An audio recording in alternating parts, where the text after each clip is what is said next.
Hi, everyone. I don't have notes, so I'm Italian, so I have to do something with my hands, so forgive me when I speak with my hands. I am the Public Information Officer for the Police Department. I am a non-commissioned officer, the first non-commissioned officer to have this position.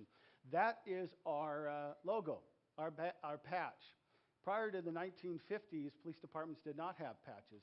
That has been our patch since the early 50s, and we go all over the country, and we have police departments say that they like it. They're kind of jealous of it. Of course, Yakima, named after the Yakima Nation.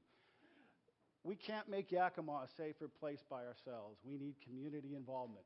Police officers cannot be everywhere 24/7. We have to engage in the community. We have to build your trust. One of the ways that we're moving forward is through social media. Our website, which I just showed, yakimapolice.org. This is our Facebook page. We've got over 9,000 followers, so if you haven't liked us on Facebook, we encourage you to do so.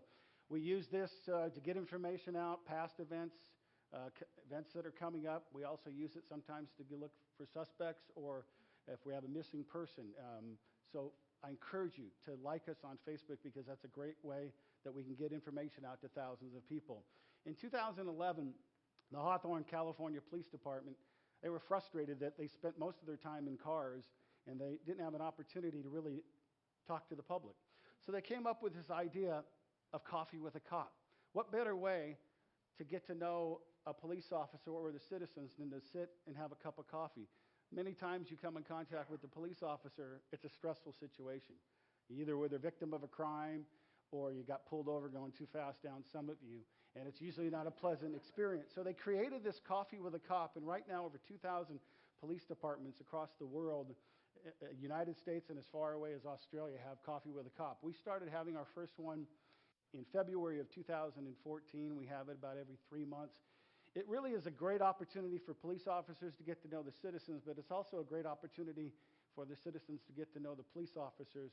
Police officers aren't robots. They're mothers, fathers, sisters, brothers. They're your next door neighbors. They're your friends.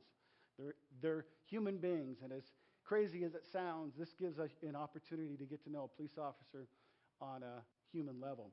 We also had a business, the Range, come to us and say, we'd like to host a picnic with a cop.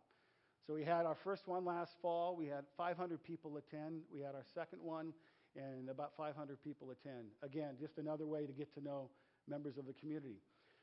This summer, or last summer, we started what's called a roll call barbecue. Before each squad would go out, we'd go to a neighborhood, we'd block off the streets, we'd get out a barbecue, cook some hot dogs and hamburgers, and we just mingle in the neighborhood.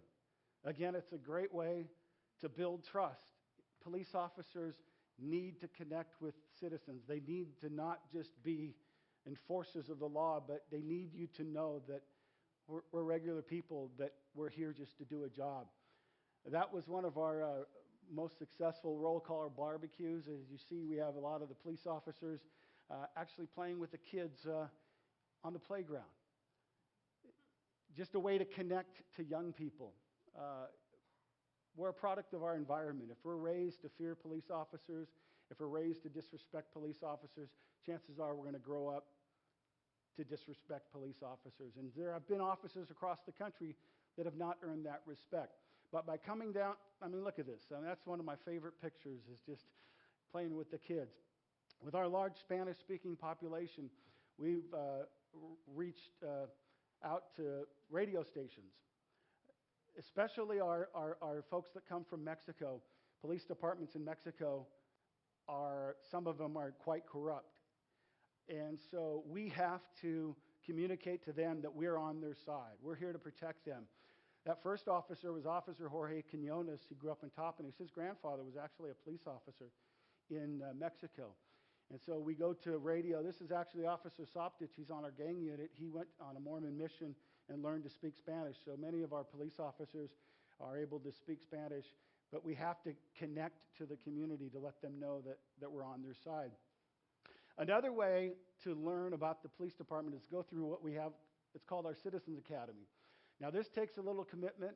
It's about a 10-week program, once a week, about 2 hours each week. You learn the ins and outs of the police department. We have both English and Spanish. They both will occur in the spring and the summer. So I encourage any of you that want to learn more about law enforcement to sign up for our Citizens Academy, or that was our last graduating class for our Spanish Citizens Academy. They'll learn everything from the use of force to forensics to, there's Yakima County Prosecutor Joe Brusick. Many times people don't understand, why can't you do this? Somebody did this, why can't they go to prison for a long time? We have to follow the United States Constitution, we have to follow the state constitution, and we have to follow the laws that are passed by our legislature. So sometimes we can't do what people think that we should do. So that information was passed on through our prosecutor. In the news, officer-involved shootings. This was an officer-involved shooting recently in Yakima. It was ruled justified, and unfortunately, a lot of the media presents a little video clip. You know, you'll see a little 10-second clip, and you'll look at that and you'll think, oh my gosh, why did that police officer do that? I'm not here to say that all officer-involved shootings are justified, but once you understand the thought process, I think a lot of people change their views. So what we did is we invited members of the media. This is actually a KIMA reporter that went through a simulator that is a shoot, no shoot scenario that allows people to see what it's like to make a split-second decision. This was a class that we offered, and I invite everyone next year to attend this class. It's a day-long class. We invited members of the community, and really what it did is it talked about the science of how our brain works and how we respond to fear. People sometimes watch too much movies, and they see how things are done in TV. This allows you to really learn the science of how the brain works and how people respond. We need police officers. A lot of people want to criticize the police departments. Be part of the solution. If you know of somebody that wants to be a police officer, go to morethanabadge.com, and that will walk you through the process of how to become a law enforcement officer. I put this up because I want people to know this. In 2000, this number is up to 46. In 2016, 46 police officers have been killed by gunfire in the line of duty. That's up 54% over last year. The news media will cover when a police officer shoots an unarmed man, but very rarely do they show the other side of the story. So I put that up just to kind of let you know. odmp.org. Again, all of this stuff that we're talking about tonight is great, but we all want to have a safe community. And we can't do it.